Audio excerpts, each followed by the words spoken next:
원건 각지에서 오시느라고 수고가 많으셨습니다. 오늘따라 눈이 와서 올라오시기가 좀 어려웠죠. 눈이 오면 흔히 서설이다 하니까 서술로 생각하시고 오늘 저녁에는 정진을 열심히 잘 하시기 바랍니다. 오늘은 지공거사 홍신원께 보이에 대해서 강의를 해드리겠습니다. 지공거사 홍교조는 고봉선사의 제가 신도랍니다. 이름은 신원이고 본명은 교조고 호는 지공이라 합니다. 신원에까지 그 법문은 대중에게 하는 법문 중에서 중요한 것을 발췌해서 편집한 것입니다. 그런데 오늘은 고봉선사께서 지공거사에게 직접 내리신 그런 법문이다 하겠습니다. 고봉선사께서 하시는 법문이 그 지공선사에게는 아주 좋게 들렸던가 봐요. 그래서 그 중요한 것을 발췌해서 이제 편집한 것이다. 그렇게 보시면 좋겠습니다. 이 수행에서 깨닫는데 절실한 참선의 요지자 했을 그래서 선조다 이름을 붙였습니다. 유인물 보십시오. 온종일 둘 아닌 도리를 이야기했지만 한 글자라도 말한 적이 없다 하였으니 이 뜻이 어떠냐고 묻는다면 서로 아둔하게 됨을 면하지 못할 것이다. 부모가 나와 친한 이가 아니다. 누가 가장 친한 사람일까? 눈먼 거북이와 절름발이 자라이니라 하였으니 영리한 사람은 여기서 알아차리면 곧 가없는 세계의 경계와 나와 남이 털끝만 칠해도 간격이 없고 십세의 옛과 이제와 처음과 끝이 바로 일념에서 여의지 아니함을 보려니와 했습니다. 볼 것이다.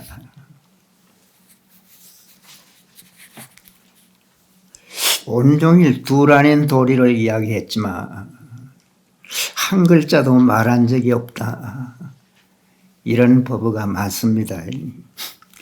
이 말씀은 유마경 불의법문품에서 나오는 말씀이리. 유마거사와 문수보살의 대담에서 한 법문이다. 그렇게 알려주고 있습니다. 유마거사는 부처님 당시에 부처님의 그 제자였었어요. 불교 역사상으로 봐도 가장 유명한 분 중에 한 분이다. 그렇게 말을 합니다. 중국 당나라 때 방거사라고 아주 유명한 분이 계셨습니다. 그분하고 쌍벽을 이루는 그런 그 대단한 거사다.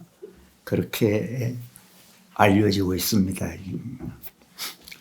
그 신도 여러분께서는 이분들이 그 저술한 유마경이나 방거사 어록을 보면 아주 신심이 날 겁니다.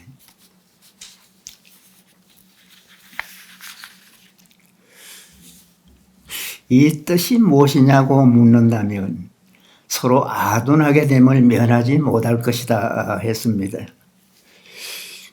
즉 온종일 둘 아닌 도리를 이야기했지만 한 글자도 말한 적이 없다고 하는 이 뜻이 무엇이냐 묻는다면 서로 아둔하게 됨을 면하지 못할 것이다 했습니다. 이 서로가 묻는이나 듣는이나 어리석은 사람이 됨을 면하지 못한다 그런 뜻이겠어요. 즉 못난 사람이다. 이 진리는 온종일 둘 아닌 도리를 이야기를 해도 한 글자도 말할 수가 없어요. 하루 종일 말해도 말한 적도 없다. 그렇게 표현합니다. 그것을 친절하게, 간절하게 아주 잘 설명조로 하기도 합니다. 그러나 그렇게 해도 흔히 개구적착이다. 입만 뻥긋해도 그렇침이라는 거래요. 그렇게 오묘한 것이 진리입니다. 그것은 왜냐? 본래 성불에 있는 자리는 말길이 끊어져요. 그 자리는 말로 표현이 안 돼요. 아무리 말을 해도 그냥 지나치는 말이 지나지라니. 그런가 하면 생각의 자취도 끊어져요. 심행초멸이다. 그래서 자유자재하고 따로 닦고 닦을 것이 없는 것이 깨달음의 경계라는 거예요. 이 닦아서 깨닫는다면 머리 위에 머리를 올려놓는 격이다. 그렇게 표현을 합니다. 즉 군더더기일 뿐이라는 거예요. 우리가 고봉스님의 법문을 듣고 있지만 참 좋은 법문입니다. 그러나 특별한 요점의 일구는 즉 고봉선사의 아주 중요한 진짜 알맹이는 이 선녀밖에 있어요. 선녀에 있다는 생각을 하면 아직도 한창 어린 분이다. 그래 생각해도 좋겠습니다. 부모가 친한이가 아니다. 누가 가장 친한 사람일까? 눈먼 거북이와 절름발이 자라이니라 했습니다. 부모가 나와 친한 이가 아니면 누가 가장 친한 사람이겠어요? 눈먼 거북이, 절름발이 자라와 같은 말이다. 즉 알고 싶거든 화두를 참고하라는 거예요. 눈먼 거북이, 절름발이 자라라는 그 유명한 화두가 있습니다. 이 말씀은 전동록이라는 책이 있어요. 옛 어른들의 깨달음의 기록을 자상하게 엮어놓은 책입니다. 그 일권에 불탄한제 장에 나오는 개송의 일부래요. 영리한 사람이 여기서 알아차리며 곧 가없는 세계의 경계와 나와 남이 털끝만 치라도 간격이 없고 10세의 옛과 이제와 처음과 끝이 바로 이 일념에서 여의지 않음을 보게 될 것이다 합니다. 영리한 사람이란 지혜로운 사람을 뜻해요. 이것을 깨치면 한없는 깨달음의 세계가 펼쳐집니다. 그 깨달음의 세계에서 나와 남이 털끝만 커도 간격이 없다는 거예요. 조금도 다름이 없다는 거예요. 이 시방세계 옛과 이제와 시작과 끝이 한 생각이란 바로 인간의 그 근본 생각을 말합니다. 근본 생각을 조금 더 떠나지 않았음을 곧 알게 된다고 했습니다. 저 근본 생각에서 나왔다는 그것을 비합함을 알게 될 것이다 라는 것입니다. 또 본문을 보세요. 그렇지 못하면 분별심을 돌이켜 눈먼 거북이 절름발이 자라의 화두에 나아가 바짝 정신을 차려서 오심을 내는 것이 무방하리라. 오심하고 오심해서 앙과 바퀴 한 조각이 되게 하여 온종일 털끝만치도 빈틈이 없어서 가슴에 뭉클한 것이 독약에 중독된 것과 같으며 또 금강덩어리와 밤송이를 삼켜 꼭 내려가게 하려는 것과 같이 해서 평생을 가진 재주를 다 부려서 분연히 힘쓰면 자연히 미칠 곳이 있을 것이다 합니다. 즉 그렇지 못하면 즉 분별심을 돌이켰을 분별심이란 망상을 말해요. 사량, 분별심, 분해망상을 말합니다. 방향을 돌려 망상을 씌워서 그런 뜻이래요. 눈먼 거북이 전련발이 자라의 화두에 나아가 즉 화두를 들어서 그 말입니다. 바짝 정신을 차려서 오심을 내는 것이 무방하리라. 바짝 정신을 차려서 무섭게 철저하게 그런 뜻이죠. 오심을 내는 것이 무방하다 했습니다. 즉 방해되지 않을 것이다. 즉 좋을 것이다. 그런 뜻입니다. 마음 공부는 화두보다 더 좋은 약이 없어요. 그래서 이런 표현을 했습니다. 그 화두를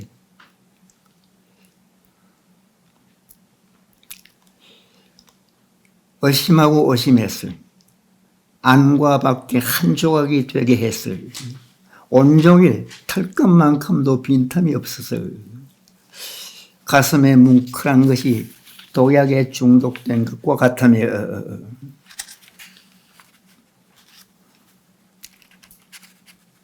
또 금강 덩어리와 밤송이를 삼켜 꼭 내려가게 하려는 것과 같이 했을 평생의 가전재주를 다 부려서 분연히 힘쓰면 자연히 깨질 곳이 있을 것이다 합니다. 그 화두를 의심하고 의심해서 안과 밖에 한 조각이 되죠. 이제 화두가 잘 돼서 오심 덩어리가 되면 안과 밖이 한 덩어리가 돼요.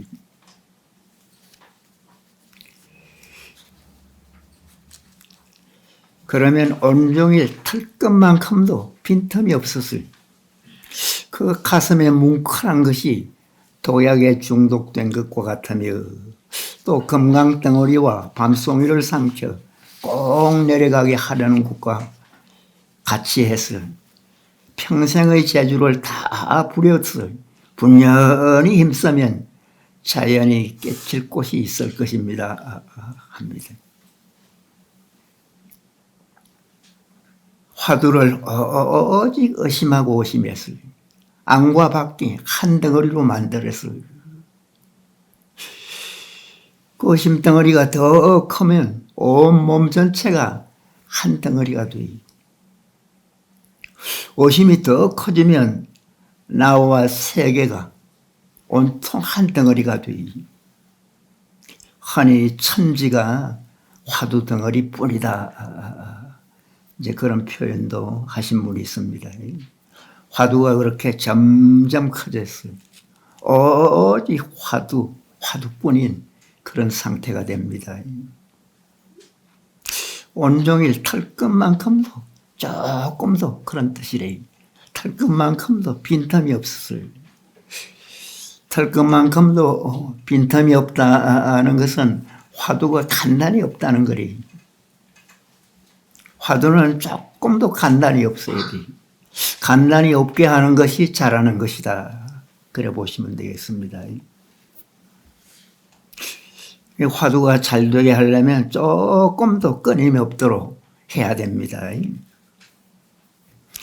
그렇게 하면 가슴에 뭉클한 것이 독약에 중독된 것과 같으며 화두에 진정한 어정이 일어나면 막 가슴이 답답하다가 더 화두가 잘 되면 가슴이 막 뭉클하게 돼. 더 심한 분은 더 답답하고 괴로운 것 같아요. 흔히 가슴에 독약에 중독된 것 같다. 그렇게 좀 느낄 수도 있습니다. 그런가 하면 그 금강덩어리와 밤송이를 삼켜 꼭 내려가게 하려는 것과 같이 해서 이 금강덩어리라는 아주 딱딱한 그런 이 덩어리를 말합니다. 금강덩어리와 밤송이를 삼켰어요. 그 밤송이를 삼켰다 하면 얼마나 아리고 아프고 괴롭겠어요. 그것처럼 꼭 미칠 것 같은 그런 때도 있어요. 그런 그 괴로움을 꼭 내려가게 하려는 것과 같이 해서 억지로 내리려고 하는 것과 같이 해서 그 말입니다.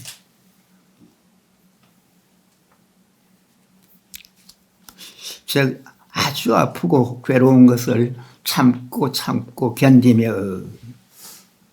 그런 뜻이죠. 평생의 가전 재주를 다 부려서 분연히 힘쓰면 그 일생의 온갖 재주란 뭐 기량을 말합니다. 다 부렸어요. 분연히 힘쓰면 그 일어나는 기운이 막 세차고 꿋꿋하게 애쓰며 그런 뜻입니다.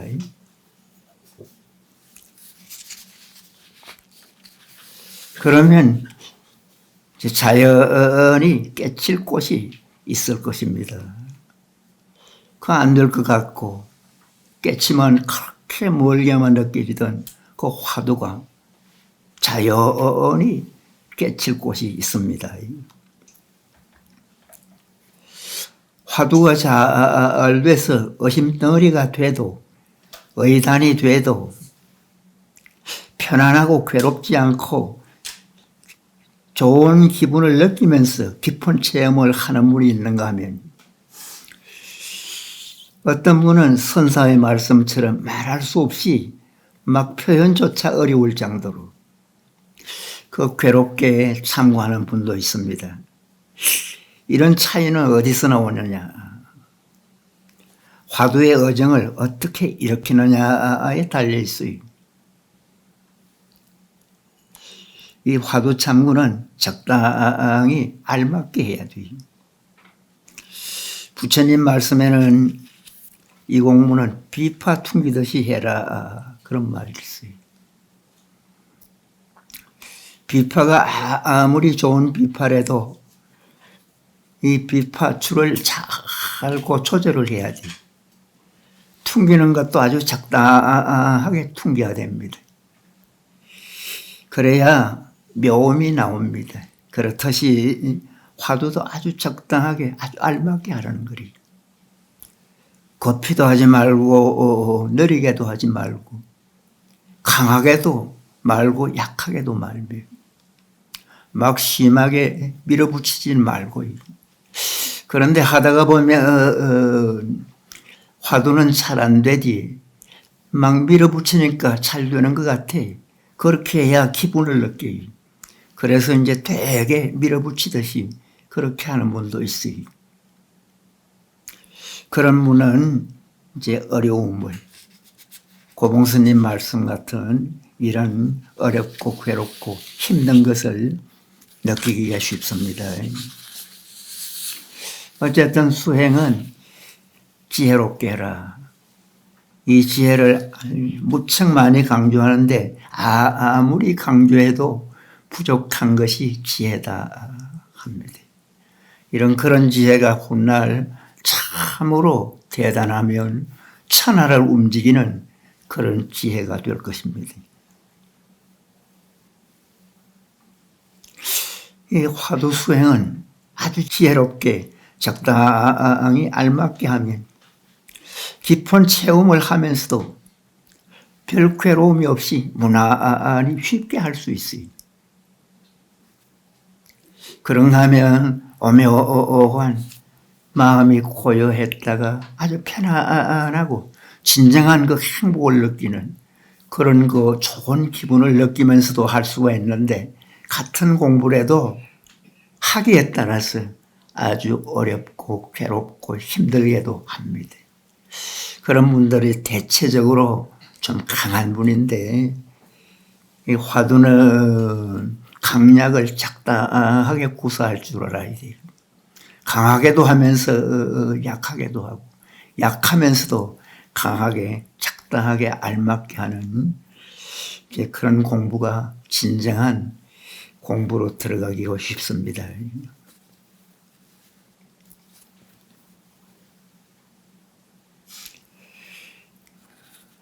또 본문입니다. 설령 검생에 삼켜내리지 못하여 눈빛이 땅에 떨어질 때, 즉 임종시에, 즉 돌아가실 때 모든 악도에 떨어지더라도 놀라지 않고 두려워하지 않으며 걸림이 없고 얽힘이 없으면 염라대 왕과 여러 기왕들을 만나더라도 그들이 모두 공경할 것이다 했습니다. 왜냐하면 그 반야의 부사의한 우실력이 있기 때문이다. 그러한즉 현재의 업이 있더라도 필경의 반야의 힘이 더 수성한 것이 마치 금강깃대를 뚫어도 뚫려지지 않고 흔들어도 흔들리지 않는 것과 같을 것이다. 또한 세상 사람들이 권세 있는 훌륭한 가문에 태어남도 그와 같아서 벼슬아치들과 아전 졸개들이 두려워하지 않는 이가 없을 것이다 했습니다. 설령 금생에 삼켜 내려가지 못하여 눈빛이 땅에 떨어질 때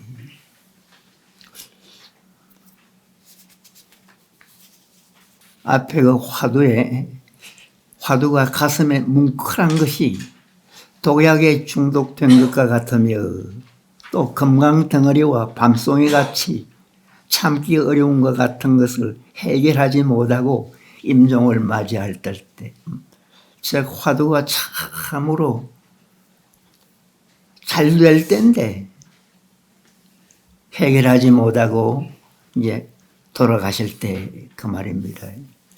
비록 모든 악도에 떨어지더라도 결국은 금생에 어떻게 살았느냐, 잘 살았느냐, 못 살았느냐, 선업을 많이 지었느냐, 악업을 많이 지었느냐, 공부를 잘했느냐, 못했느냐, 그것으로 내세가 결정이 되는데 비록 모든 악도에 떨어지더라도 놀라고 두려워하지 아니하고 구속되거나 얽매이지 않을 것이다. 제 공부한 일은 제 공부를 하더라도 어단 정도는 돼야만이 그런 뜻이 되겠어요. 어단이 되면 악도에 떨어지더라도 놀라거나 두려워하지 아니하고 구속되거나 얽매이지 않는다 했습니다. 즉 설령 염라대왕과 여러 귀신들을 만나더라도 또한 이들이 모두 공경할 것이다 했습니다. 즉 공부한 이는 절대 무시할 수 없어요.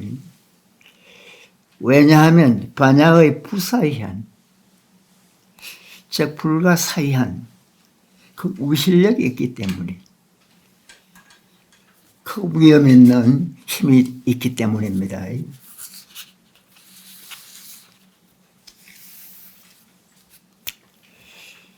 화두가 어단이 돼서 깊은 선정에 들어가며 불가사의한 힘이 생긴다 했습니다. 말로 글로 표현할 수 없는 오묘한 신통한 그런 힘이 생깁니다. 그래서 사람을 해치는 그런 못난 이들이 주변에 아무리 우글거려도 공부한 사람은 해칠 수가 없다는 것이래요. 그러한 현재의 업이 있더라도 필경에 반야의 힘이 수성한 것이 마치 금강 깃대를 뚫어도 뚫려지지 않고 흔들어도 흔들리지 않는 것과 같다 했습니다.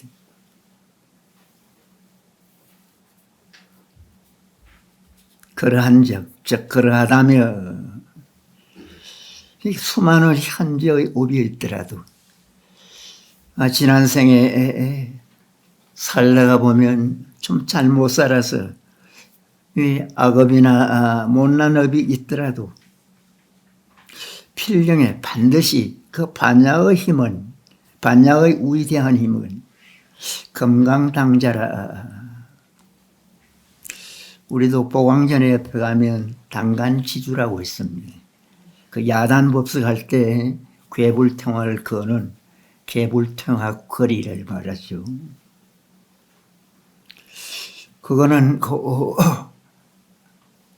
뭐 돌구로 아주 두텁게 조성이 돼. 그래서 이 심어 놓으면 꼼짝 아니에요.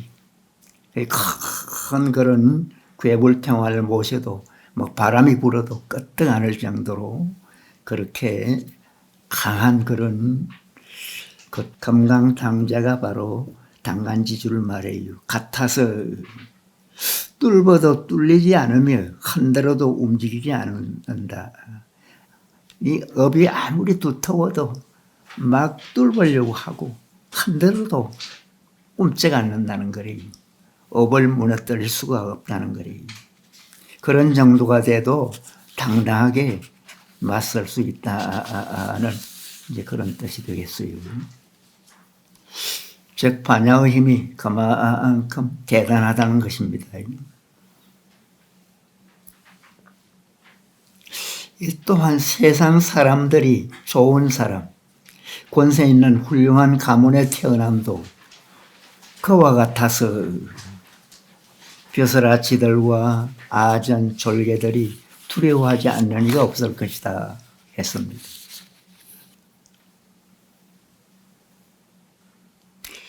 이 세상 사람들이 그 호화롭고 권세 있는 집에 태어나는 것도 또한 이와 같아서 일체의 그 관리들과 서리 병졸들이 그 집 사람을 두려워하지 않는 사람이 없을 것이다. 그렇게 수행을 잘해서 신통한 힘이 생긴 사람은 이 태어나도 아주 잘 태어나고 보통 사람들이 부러워하는 호화롭고 권세 있는 집에 태어난다든가 또는 일체 그 관리들과 서리 병졸들이 그 집 사람을 두려워하지 않는 사람이 없을 것이다. 옛날 이제 중국에서도 관과라면 뭐 굉장하게 이제 보았습니다. 그래서 이런 표현을 썼어요. 또 유인물입니다.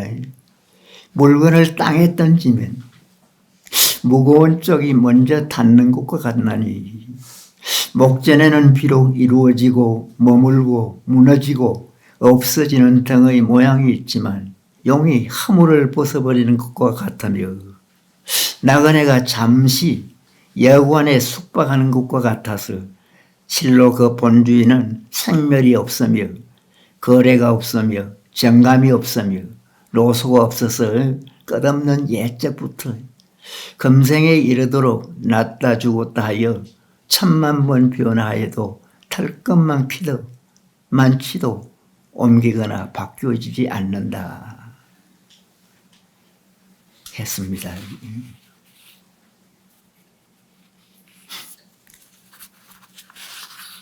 또 물건을 땅에 던지면 무거운 쪽이 먼저 닿는 것과 같이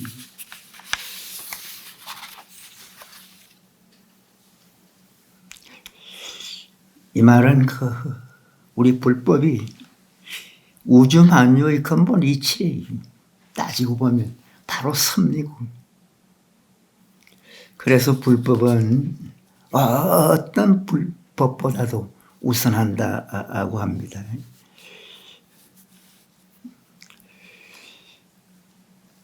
이 물건을 땅에 던지면 무거운 쪽이 먼저 닿는 것과 같이 섭리를 바로 느낍니다. 비록 목전에는 인연 따라 성주개공의 모양이 있지만 즉 이루어지고 머물고 무너지고 없어지는 등의 모양이 있지만 우리 선방도 지금은 잘 지어놨지만 언젠가는 이 지어놓은 건물도 어느 정도 머물다가는 무너질, 허물어져요. 결국은 없어지고 맙니다. 그렇듯이 인연이 흩어지면 본래대로 돌아간다는 거예요. 그 인연으로 일시적으로 어떤 모양을 이루지면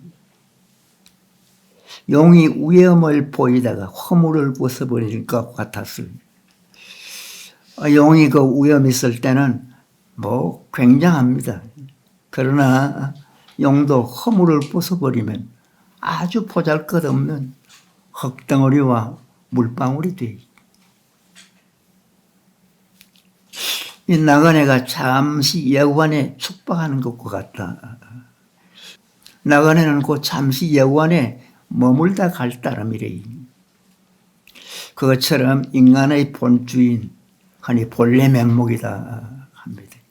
여러분의 가장 근본적인 것은 이 생멸도 없어요.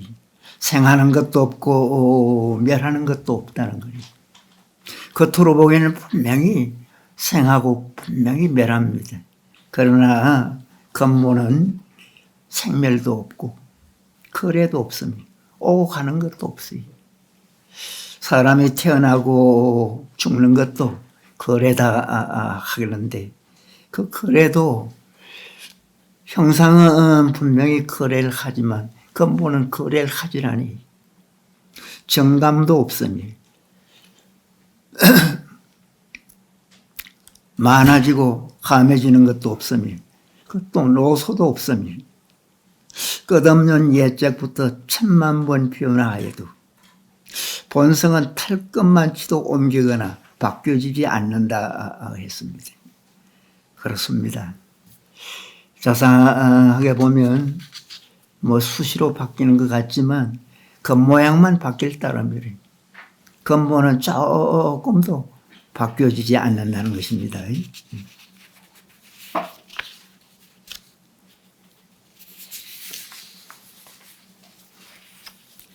그래서 삼라만상 두두 물물은 순간순간 천만 번 변해도 인간의 본래 면목은 조금도 변화가 없다. 그렇게 보시면 되겠습니다.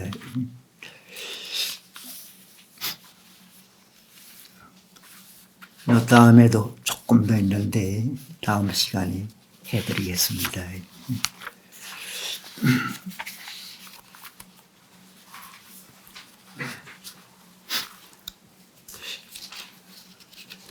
어제 그저께가 12월 8일 나불 8일 날 부처님의 그 상도제 날이었어요. 도를 이룬 날이었어요. 고타마 부타가 되기 전에 부처님께서는 고행 위주의 수행을 했어요. 그러다가 여러 가지 고행을 아무리 해도 깨칠 수가 없었는 거래요. 그래서 고행을 해서는 깨칠 수가 없다는 것을 아시고 니란자라는 그런 강이 있어요. 인도에 가니까 지금도 그 강이 있습니다. 그때는 뭐 강물이 아주 많이 흘러갔다고 해요. 그 맑은 강물에 들어가서 목욕을 깨끗하게 하시는 거래요. 목욕을 하고 나오니까 마침 그 순타라는 그런 그 양치는 아가씨가 있었던가 봐요. 그 아가씨가 우유를 한 그릇을 잘 짜주는 거래요. 그 우유 한 그릇을 먹으니까 아니 눈이 번쩍 떠있는 거래요. 막 힘이 나는 것 같아요. 그래서 좌선할 곳을 이제 찾습니다. 강에서 이제 조금 떨어진 곳에 큰 나무가 한 그루 있었어요. 그 나무 밑이 가보니까 편편해서 아주 앉기가 좋더랍니다. 그 주변에 마침 풀 깎는 그 총각이 한 분 있었어요. 그 총각한테 풀을 한 다발 이제 얻습니다. 그걸 이제 경전에서는 이제 길상초다 이제 그렇게 표현하는데 그 풀을 깔고는 거기에서 앉으니까 공부하기가 아주 좋은 거래요. 그러면서 막 맹세를 하는 거예요. 내 몸이 아무리 아프고 괴로워도 좋다. 두 다리가 병이 나서 다리가 부러져도 좋다. 더 심해서 육신이 죽음을 맞이하더라도 조금도 후회하지 않을 것이다. 나는 오직 수행을 해서 깨치지 못하면 절대 일어나지 않으리라. 그런 그 맹세를 하면서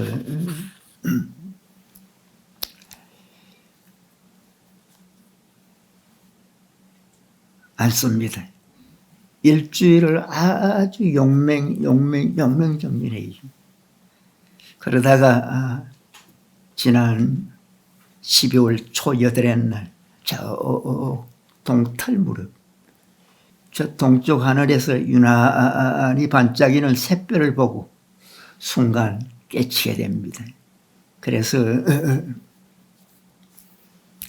드디어 부처가 되신 날이다 해서 이제 우리 절에서는 성도된 날이다 해서 아주 좋은 날로 기념하고 있는데, 여러분께서도 이제 오늘 저녁이나 이 철야정리를 할 때마다 철야정리를 할 때마다 뿐만 아니라 댁에서도 앉을 때는 늘 부처님이 깨치기 전에 앉듯이 비상하게 앉는 그런 섭을 들이세요. 그래서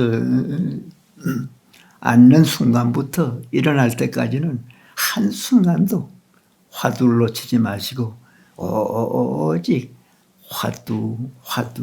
화두에 막 자기를 던지듯이 바치듯이 그렇게 애써서 공부가 참으로 되도록 애쓰시기 바랍니다.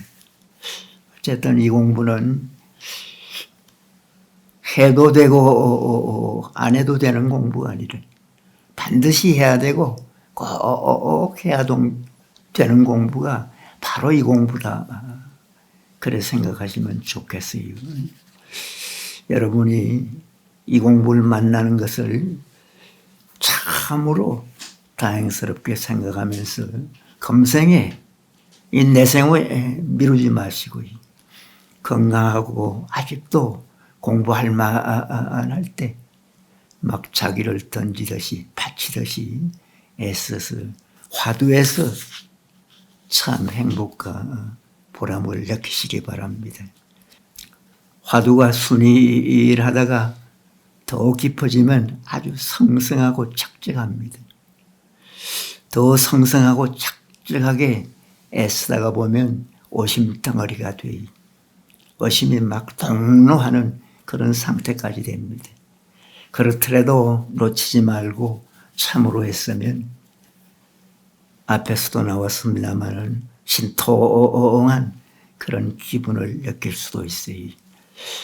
그런 정도만 돼도 어디 가나 오나 앉으나 서나 무슨 일을 당해도 자신만만하고 당당하고 따뜻함이, 보통 이제 돌아가실 때 죽음에 대해서 두려워한다든가 괴로움을 느끼는 사람이 많습니다. 그런 정도가 되면 두려움도 앞에서도 나왔듯이 당당한 거리.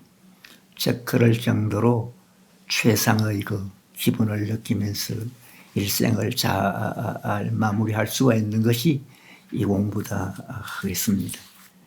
이 고봉스님이 살아 계시면서 여러분에게 법문을 하신 것처럼 그렇게 깊은 법문을 심도 있게 자상하게 들으면서 오직 이 공부에 빠질 수 있는 그런 좋은 기회라는 것을 아시고 한순간도 놓치지 마시고 애써서 오늘 저녁에는 좀 특별한 그런 밤이 되시기 바랍니다. 열심히 하십시오.